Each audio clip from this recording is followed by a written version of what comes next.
Kevin Gades gets down on all fours, crawling, an infantile act for most adults, but an astounding accomplishment for a man who's been paralyzed from the chest down for 17 years. Yes, go, Daddy, come on. Kevin, an Australian who moved to Canada 2 years ago, was a passenger in a car crash. His back break is called a T5. T5 is just about nipple level. Kevin is a retired world-class wheelchair sprinter. He watched a news report in his home country that featured the first woman in the Western world who traveled to India for stem cell injections. Kevin started packing. In 2008, he was treated by Dr. Geeta Shroff in New Delhi, 2 injections a day over a 9-week period. While I was there, amazing changes. In 2 weeks, I was seeing slight movement in my toes and my feet.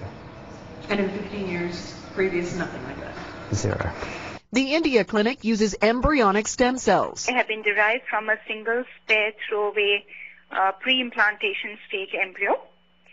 And this I had taken in the year 2000, and from then on we made cell lines. The stem cells slowly replaced Kevin's cells that were wiped out when his back was broken.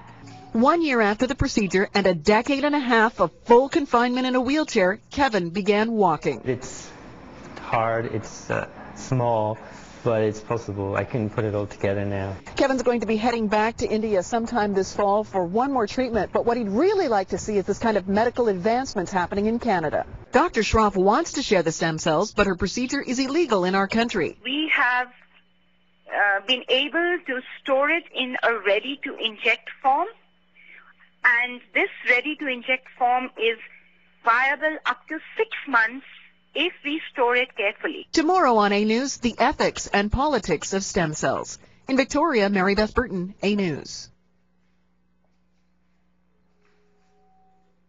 that the feedback?